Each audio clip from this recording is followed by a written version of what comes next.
দর্শক, স্বাগত জানাচ্ছি চ্যানেল এস এর নিয়মিত আয়োজন আমার এমপি অনুষ্ঠানে।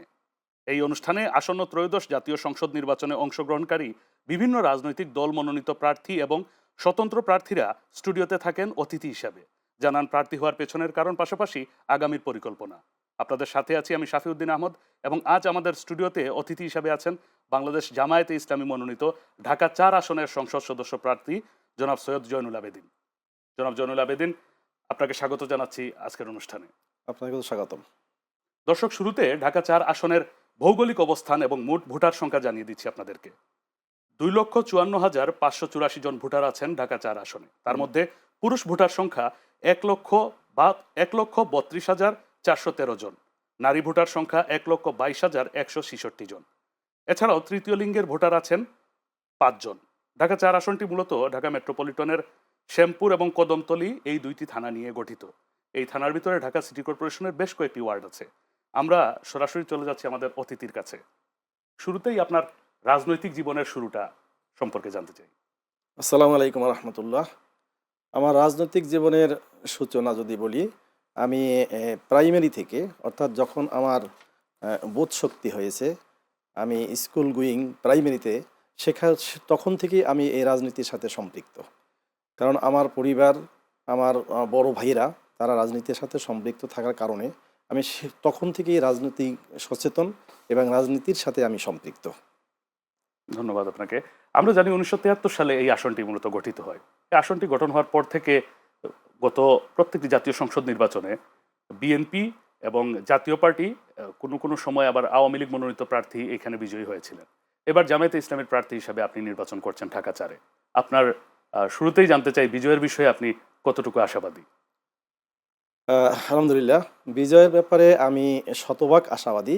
কারণ আমি ইতিমধ্যে জামায়াত ইসলামীর পক্ষ থেকে আমাকে মনোনীত করার পরে আমি ফিল্ড ওয়ার্ক করেছি। সর্বস্তরের জনসাধারণের সাথে আমি মিশেছি। আমি শ্রমিক থেকে শুরু করে বিভিন্ন রাজনৈতিক দল, সামাজিকভাবে প্রতিষ্ঠিত ব্যক্তিবর্গ, আমি মা বোনদের সাথে কথা বলেছি, তাদের সাথে মত বিনিময় করেছি। তাতে তাদের কাছ থেকে একটা এক্সপেকটেশন হলো, তারা চাচ্ছে যে বিগত 54 বছর বাংলাদেশের স্বাধীনতার এত কয়েক বছর পর্যন্ত যাদেরকে বিভিন্ন সময় ক্ষমতায় দেখেছে, তাদের মাধ্যমে তাদের যে আকাঙ্ক্ষা সেটা পূরণ হয়নি। যার প্রেক্ষিতে তারা একটা পরিবর্তন চায়। সেই পরিবর্তনের জায়গা হিসাবে তারা বাংলাদেশ জামায়াত ইসলামীকে বেছে নিয়েছে, এবং তাদের কাছে একটাই বক্তব্য, তারা বলছে যে এই পরিবর্তনের ক্ষেত্রে আমরা এবছর দাঁড়িপাল্লাকে আমরা ভোট দেব, দাঁড়িপাল্লা প্রতীককে আমরা বেছে নিয়েছি। আপনি এই আসনে আপনি প্রার্থী হওয়ার পর থেকে নিয়মিত গণসংযোগ করছেন, উঠান বৈঠক করছেন, বা নির্বাচনের প্রস্তুতি ইতিমধ্যে আপনি সম্পন্ন করেছেন। কোন বিষয়টা কি সবচেয়ে বড় চ্যালেঞ্জ মনে হচ্ছে নির্বাচনে? নির্বাচনের চ্যালেঞ্জ যদি বলি, তাহলে নির্বাচনের চ্যালেঞ্জ বিগত 54 বছরে যে বাংলাদেশের যে নির্বাচনের ক্ষেত্রে যে ঘটনাগুলো আমরা লক্ষ্য করছি, যে পেশি শক্তির একটা প্রভাব থাকে, কালো টাকার একটা প্রভাব, এরপরে যে সন্ত্রাসের একটা প্রভাব থাকে, এক্ষেত্রে কেন্দ্র দখলের জন্য একটা গ্রুপ থাকে যারা কেন্দ্র দখল করে মানুষের অধিকারকে ছিনিয়ে নেয়, তারা তাদের ব্যালট বাক্স ছিনিয়ে নেয়। এরপরে তাদের পছন্দের প্রার্থীকে বিজয়ী করার জন্য জনগণের মতামতকে তোয়াক্কা না করে, বরং তাকে বিজয়ী করার জন্য যে যত রকমের অপরাধমূলক কাজ আছে সবগুলা তারা বেছে নিয়ে তার মাধ্যমে বিজয়ী করার জন্য চেষ্টা করে। এটা তো আসলে বাংলাদেশের একটা দীর্ঘদিনের একটা সংস্কৃতি। তা আমরা প্রত্যাশা করি যে এই সংস্কৃতি থেকে এদেশের মানুষ 2024-এর যে পরিবর্তন, তার থেকে শিক্ষা গ্রহণ করে এই সংস্কৃতিকে আবার তারা চালু করবে না, বরং সেই সংস্কৃতির উপরে তারা থাকবে না, বরং তারা একটা সুষ্ঠু নির্বাচনের জন্য এবং জনগণ যাতে নির্বিঘ্নে ভোট দিতে পারে সে ব্যাপারে সকল রাজনৈতিক দল সচেতন হবে। যদিও আমরা এখনও প্রতিবন্ধকতা দেখছি যে অবৈধ অস্ত্র আছে। এই যে আমরা যদি বলি ওমর বিন হাদি, তার উপরে যে গুলিবর্ষণ, তাকে হত্যা করার উদ্দেশ্যে, এই অবৈধ অস্ত্র এখনও প্রচুর পরিমাণের আছে। সে অবৈধ অস্ত্র উদ্ধার, তারপর যারা চিহ্নিত সন্ত্রাসী, যারা কেন্দ্র দখল থেকে শুরু করে মানুষের ভয়ভীতি দেখিয়ে ভোট থেকে বিরত রাখার জন্য চেষ্টা করে, তাদেরকে অ্যারেস্ট করা এবং অস্ত্র উদ্ধার করা, এবার কালো টাকার ব্যবহার।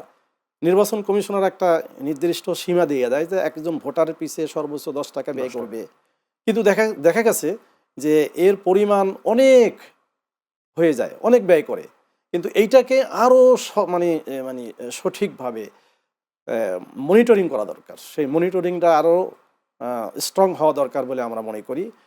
এছাড়া লেভেল প্লেইং ফিল্ডের কথা বলা হচ্ছে। আমাদের প্রধান উপদেষ্টা বারবার বলছেন যে বাংলাদেশের একটি ইতিহাস হবে আগামী নির্বাচন, কিন্তু অন্যদিকে তার এই কথার সাথে বাস্তবতার যে মিল সেটা আমরা লক্ষ্য করছি না।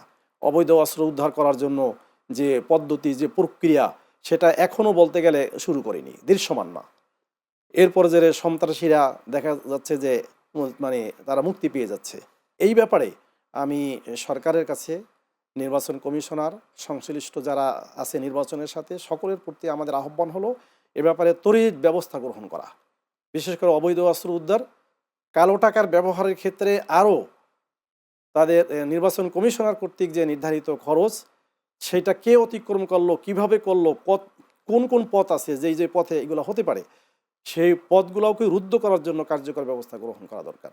বুঝতে পারছি। আপনার কাছে আপনি শুরুতে যে কথাটা বলছিলেন যে জনগণ এখন পরিবর্তন চায়, আপনি ভোটারদের কাছে যাচ্ছেন, সবাই পরিবর্তন চাচ্ছে। মূলত মৌলিক পরিবর্তন বলতে কোনো কিছু আপনি বোঝাতে চাচ্ছেন কিনা, নাকি এর আগে যারা বারবার সংসদ সদস্য নির্বাচিত হয়েছিলেন কিংবা নির্বাচন করেছেন, আপনি তো সেই জায়গায় একদমই নতুন, প্রথম নির্বাচন করছেন, আপনি প্রথম প্রার্থী হলেন প্রথমবারের মতো ঢাকা 4-এ। তো সেই ক্ষেত্রে পরিবর্তন কি শুধুই নতুন কাউকে নির্বাচিত করে দেখি ওই রকম পরিবর্তন, নাকি কোনো ভোটারদের কাছে মৌলিক কোনো আকাঙ্ক্ষা আছে, তারা আসলে কোন কোন জায়গাগুলোতে পরিবর্তন চায়?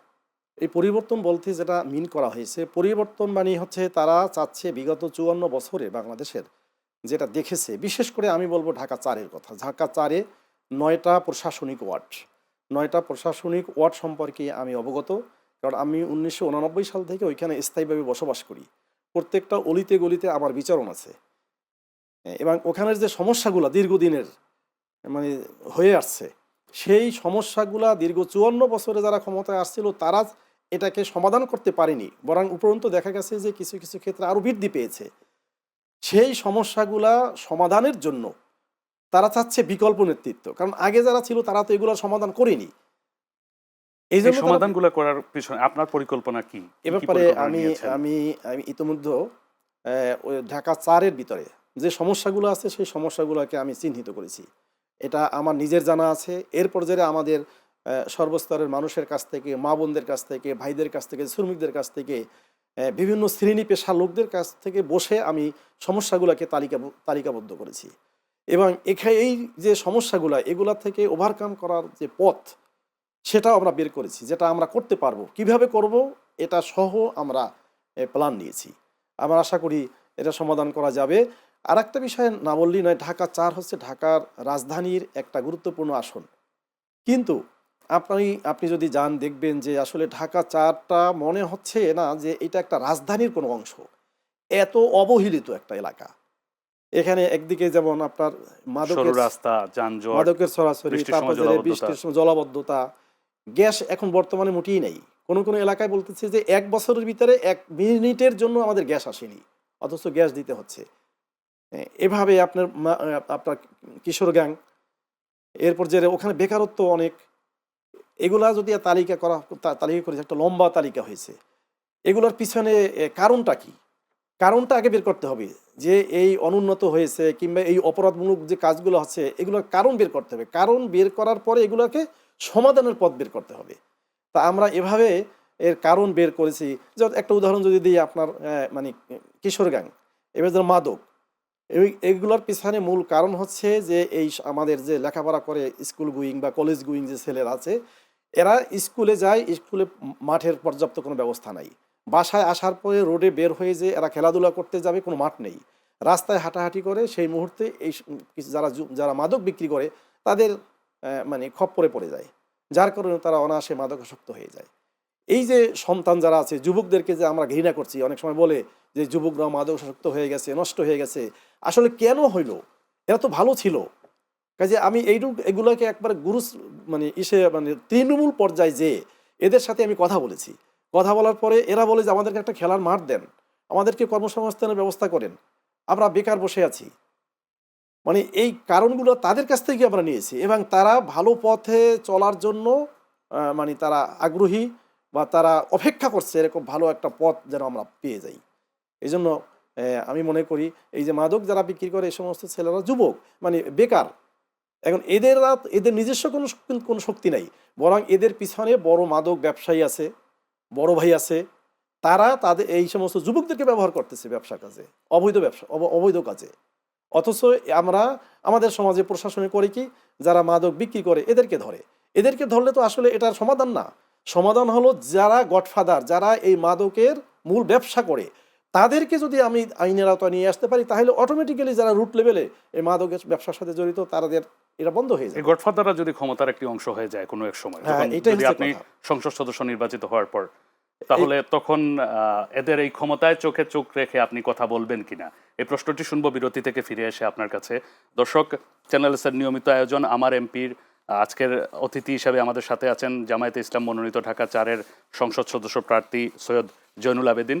বিরতির পরে সে আবার ওনার সাথে কথা হবে। দর্শক, দেখছিলেন আমার এমপি। আমাদের সাথে আজকে স্টুডিওতে আছেন বাংলাদেশ জামায়াতে ইসলাম মনোনীত ঢাকা 4 আসনের সংসদ সদস্য প্রার্থী জনাব সৈয়দ জয়নুল আবেদিন। এতক্ষণ আমাদের সাথে থাকার জন্য ধন্যবাদ। আমরা বিরতিতে যাবার আগে যে প্রশ্নটি করেছিলাম, আগামীর সংসদ সদস্য প্রার্থী যিনি সংসদ সদস্য নির্বাচিত হলে সন্ত্রাস, চাঁদাবাজ, মাদক এগুলার পিছনে যে গডফাদার বা সিন্ডিকেট থাকে, সেই সিন্ডিকেটও যদি কখনো ক্ষমতার অংশ হয়ে যায়, সেই ক্ষমতার চোখে চোখ রেখে এই কথাগুলো বলবেন কিনা যে কথাগুলো আজকে আমাদের স্টুডিওতে বলছেন। যে আসলে যারা গডফাদার অথবা আপনার বড় ভাই বা যে নামই বলুক না কেন, যারা আছে তারা মূলত তাদেরও নিজস্ব কোনো শক্তি নাই। তাদের মূল শক্তি হচ্ছে যারা রাষ্ট্র পরিচালনার দায়িত্ব পায়, বিশেষ করে এমপি, মন্ত্রী এই লেভেলের যারা আছে, তাদের সহযোগিতা নিয়েই, তাদের শক্তির বলেই কিন্তু তারা এরকম সিন্ডিকেট কায়েম করে থাকে। বাংলাদেশ জামাত ইসলামীর আমাদের সারা জীবনের ট্রেনিং, সেই 1941 সাল থেকে এই জমিনে লক্ষ লক্ষ লোক তৈরি করেছে বাংলাদেশ জামাত ইসলামী, যারা সন্ত্রাস, চাঁদাবাজি, দুর্নীতির ব্যাপারে জিরো টলারেন্স। তাদের সারা জীবনের ট্রেনিং হচ্ছে সততার এবং মানবতার জন্য। কাজে আমরা মনে করি যে আমরা যদি নির্বাচিত হই, আমি বিশেষ করে বলবো যে ঢাকা 4-এ যদি আল্লাহ সুবহানাহু ওয়া তাআলা কবুল করেন এবং ঢাকা 4-এর জনগণ যদি আমাকে সহযোগিতা করে, আমাকে ভোট দেয়, তাহলে আমি এটাকে বন্ধ করতে পারবো ইনশাআল্লাহ। সেই হিম্মত, সেই সাহস, সেই শক্তি আমার আছে। কারণ দুর্নীতির সাথে আমাদের কোনো আপোষ কোনো ছিল না। আমরা মানবতার জন্য, মানুষের জন্য আমরা আমাদেরকে তৈরি করা হয়েছে, সেভাবেই আমরা এটা পারবো ইনশাআল্লাহ। বিশেষ করে ঢাকা 4-এ আপনার সন্ত্রাস, চাঁদাবাজি, দুর্নীতি তো একেবারে রন্ধে রন্ধে বিভিন্ন স্তরে চলে গেছে। এরপরে আপনার আছে ওখানে বেকারত্ব, এই সমস্যাগুলোকে আমরা চিহ্নিত করেছি এবং এর সাথে গুটি কয়েক লোক জড়িত। আমাদের সমাজের লোকেরা বলে যে দুর্নীতি, সন্ত্রাস, চাঁদাবাজি একেবারে রুট লেভেল পর্যন্ত ছড়িয়ে গেছে। আমি বলবো তা না, এর সাথে বেশিরভাগ লোক ভালো মানুষ, কিছু সংখ্যক লোক এর সাথে জড়িত। তারা তাদের এই অবৈধ কাজটাকে জারি রাখার জন্য কিছু সংখ্যক আবার রুট লেভেলের লোকদেরকে তারা মানে তাদের অধীনে নিয়ে আসে বা তারা এটাকে মানে লালন পালন করে। আপনার আসনে, সংসদীয় আসনে একটি বিশাল অংশ হচ্ছে নারী ভোটার। নারী ভোটারদের ক্ষেত্রে আমরা বেশ কয়েকদিন ধরেই এই বিষয়টা সামনে আসছে। যখন জামায়াতে ইসলামী এককভাবে সারা দেশে প্রার্থী ঘোষণা করে, তারপর থেকে একটি হয়তো আপনাদের রাজনৈতিক অন্য একটা প্রতিদ্বন্দ্বী কিংবা একটা অংশ, আমি এইভাবে বলবো, একটা অংশ একটা ন্যারেটিভ প্রতিষ্ঠিত করার চেষ্টা করছে যে জামায়াতে ইসলাম ক্ষমতায় আসলে নারীর অধিকারের জায়গাটা খর্ব হয়ে আসবে। এরকম বিভিন্ন বিষয়ে নারীদের কাছে পৌঁছে দেওয়ার চেষ্টা করা হচ্ছে। এই ক্ষেত্রে আপনার আসনে যেহেতু একটা বৃহৎ অংশ নারী ভোটার, নারীদের ক্ষেত্রে এই ন্যারেটিভ থেকে বের হয়ে আসার জন্য কিংবা নারীদের জন্য আলাদা কোনো পরিকল্পনা আপনার আছে কিনা, এবং নারীর এই যে কথাটা বারবার স্টাবলিশ করার চেষ্টা করা হয়, নারীদের অধিকার কমিয়ে ফেলা হবে, নারীদের স্বাধীনতাতে হস্তক্ষেপ করা হবে, এই বিষয়টার একটা সংক্ষেপে একটা ব্যাখ্যা চাই। আচ্ছা, আলহামদুলিল্লাহ, আমি এ ব্যাপারে আমি খুবই শঙ্কিত ছিলাম যে আমি যখন বোনদের সাথে উঠান বৈঠক করেছি, মত বিনিময় করেছি, আমি ভেবেছিলাম যে বোনেরা এই জাতীয় প্রশ্নগুলাই করবেন, কিন্তু তারা উল্টো আমাকে প্রশ্ন করে যে ভাই, আমরা জানি জামাত ইসলামী যদি ক্ষমতায় যায় তাহলে আমরা সবচেয়ে বেশি উপকৃত হব। তারা উইলিংলি বলতেছে, কাজে আপনারা গেলে আমরা অবহেলিত থাকব, আমরা ঘরে আবদ্ধ থাকব, আমরা চাকরি করতে পারবো না, স্বাধীনভাবে চলাফেরা করতে পারবো না, এর পিছনে মানে এই রকমের প্রশ্নের উত্তর আপনার দরকার নাই। কারণ এগুলো আমরা এখন বুঝতে পেরেছি যে আমরা আজকের যে অবহেলিত, আমরা আজকে যে যতটুকু তাদের স্বাধীনতা ইসলাম দিয়েছে সেই স্বাধীনতা থেকে বঞ্চিত। কাজে জামাত ইসলামী যদি ক্ষমতায় যায় তাহলে আমরা উপকৃত হব বেশি। বরং তারা আমাকে জানতে চেয়েছে যে আমার গ্যাস নাই, এই গ্যাসের কিভাবে সমাধান করবেন, আচ্ছা, কিংবা আমাদের এখানে ছেলেমেয়েরা লেখাপড়া যায়, পথ নিরাপদ না, মানে এই নিরাপত্তার কি ব্যবস্থা করবেন। এবং আমাদের এখানে ঢাকা 4, আপনাকে আর একটু বলিনি, ঢাকা 4 সংসদীয় আসনের 9টা ওয়ার্ডের ভিতরে একটা খেলার মাঠ নেই, একটা হাসপাতালের ব্যবস্থা নেই, ওখানে সরকারি কোনো হাসপাতাল নেই। এরপর যে ওখানে কোনো আপনার মানে কমিউনিটি সেন্টার নেই, যে আপনি একটা বড় অনুষ্ঠান করবেন, বেশি না 400-500 লোক নিয়ে, সেটা করতে হবে যে আসনের বাইরে কোনো একটা দূরে এলাকায়, এই আসনের ভিতরে একটা কমিউনিটি সেন্টার পর্যন্ত নেই। এভাবে আমার মনে হয় বাংলাদেশের ন্যাশনাল সমস্যা এবং এলাকা ভিত্তিক সমস্যা বিভিন্ন জায়গায়, সবগুলো এক জায়গায় করলে যা হবে সেই সমস্যাগুলো সব ঢাকা 4-এ আছে। নারীদের যে সমস্যাগুলো আছে সেগুলো নিয়ে কি আপনার নির্বাচনী পরিকল্পনায় অগ্রাধিকারে আছে কিনা? হ্যাঁ, আমার ইস্তেহার আমরা প্রস্তুত করেছি, সেখানে আমাদের অগ্রাধিকার আছে নারীদের, মানে বিশেষ করে ঢাকা 4-এর ভিতরে আমি বলবো সেখানে আমাদের মেয়েরা বিশেষ করে শিক্ষা প্রতিষ্ঠানে যায়, পিতামাতারা মানে নিরাপত্তাহীনতায় থাকে, চিন্তিত থাকে। আমরা আশা করি যে এই সমস্ত ছেলেরা, যুবকরা বেকার আছে, তাদেরকে যদি কর্মসংস্থানের ব্যবস্থা করা যায় এক্ষেত্রে তাহলে বাস্তবসম্মত কোনো একটা মানে পরিকল্পনা শুনতে চাচ্ছি আপনার কাছে, যে বেকারত্ব দূরীকরণের, মানে প্রার্থীরা এটা খুবই কমন একটা ডায়লগ, ইস্তেহার, কমন একটা একটা ডায়লগ, কথা বলে। এটা বলেন বেকারত্ব দূরীকরণ। তো এটা আদৌ কোন ফরম্যাটে সম্ভব এবং সেটা বাস্তবতার নিরিখে কিভাবে সম্ভব, এই জিনিসটার পরিকল্পনা আপনার কাছ থেকে শুনতে চাচ্ছি। জি, আসলে এই যে বেকার সমস্যা যেটা, এটা ন্যাশনাল সমস্যা, জাতীয় সমস্যা। এই জাতীয় সমস্যা একটা এলাকা ভিত্তিক একক আসনের সমাধান করা সম্ভব না, পুরোপুরিভাবে সম্ভব না। আমরা যেটা জাতীয় জামাত ইসলামের পক্ষ থেকে মানে এমন কোন আলাদা কোনো মডেল তৈরি করবেন কিনা আপনার আলাদা আসনে, এটা আলাদা জানতে চাচ্ছি। আলাদাভাবে আমাদের মডেল তৈরি করা আছে, যার মাধ্যমে বাংলাদেশের টোটাল যে বেকার আছে তাদেরকে কর্মসংস্থান করা যাবে। আমি আপনাকে একটু বলবো, সেটা হলো দেখেন বাংলাদেশের মাটি অত্যন্ত উর্বর মাটি, অসংখ্য অনেক জমি আছে, একরে একরে জমি পড়ে আছে, যেই জমিগুলার আপনি কাজে লাগাতে পারেন, কিন্তু সেটা কাজে লাগানো হচ্ছে না, পরিকল্পিতভাবে কাজে লাগানোর নেই। এরপর যে বাংলাদেশে আছে পানি সম্পদ, বাংলাদেশে আছে মৎস্য সম্পদ, বাংলাদেশে পাহাড় সম্পদ, বাংলাদেশে খনিজ সম্পদ, কি নাই, সব কিছুতে ভরপুর।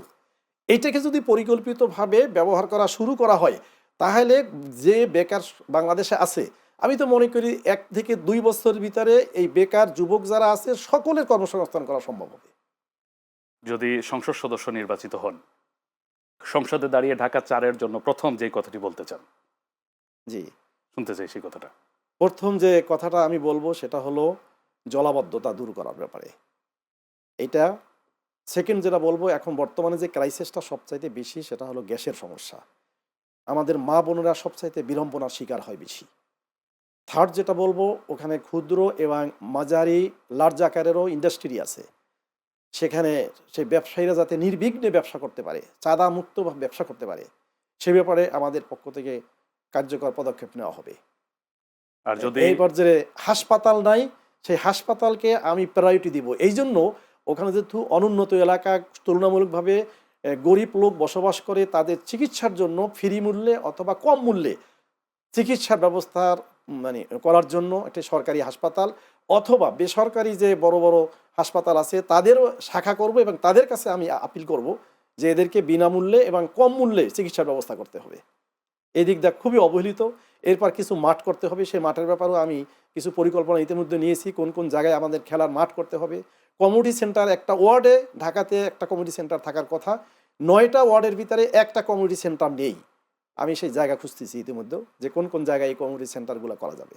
যদি সংসদ সদস্য নির্বাচিত হন আর সংসদ সদস্যের এর চেয়ে বড় কোনো দায়িত্ব যদি পান, তখন সারা দেশের জন্য আপনার পরিকল্পনা কি থাকবে?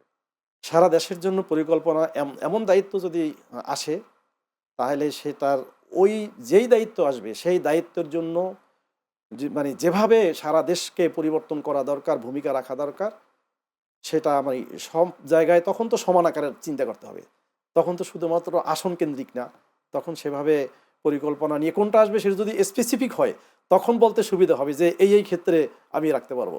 যেমন আমি অর্থনীতি, শিক্ষা এই ব্যাপারে আমার বেশ অভিজ্ঞতা কিছু আছে, বেশ বলবো না, অনেক কিছু অভিজ্ঞতা আছে, কারণ এই শিক্ষা প্রতিষ্ঠানের সাথে আমি জড়িত। অনেকগুলো শিক্ষা প্রতিষ্ঠান প্রাইভেট আমি করেছি, আলহামদুলিল্লাহ সেটা ভালোভাবে চলতেছে।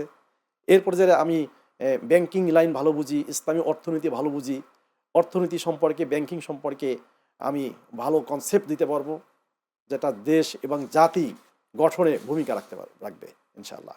অসংখ্য ধন্যবাদ জনাব সৈয়দ জয়নুল আবেদিন। দর্শক ধন্যবাদ। শুনছিলেন ঢাকা 4 আসনের বাংলাদেশ জামায়াতে ইসলাম মনোনীত সংসদ সদস্য প্রার্থী সৈয়দ জয়নুল আবেদিন তার নির্বাচনী পরিকল্পনা এবং যদি নির্বাচিত হতে পারেন, সংসদ সদস্য হতে পারলে এই আসনটি নিয়ে ভবিষ্যৎ পরিকল্পনার কথা শোনাচ্ছিলেন আমাদেরকে। চ্যানেল এস এর নিয়মিত আয়োজন আমার এমপি এই অনুষ্ঠানে এতক্ষণ আপনারা আমাদের সাথে থাকার জন্য ধন্যবাদ জানাচ্ছি। আবারও দেখা হবে আগামী পর্বে।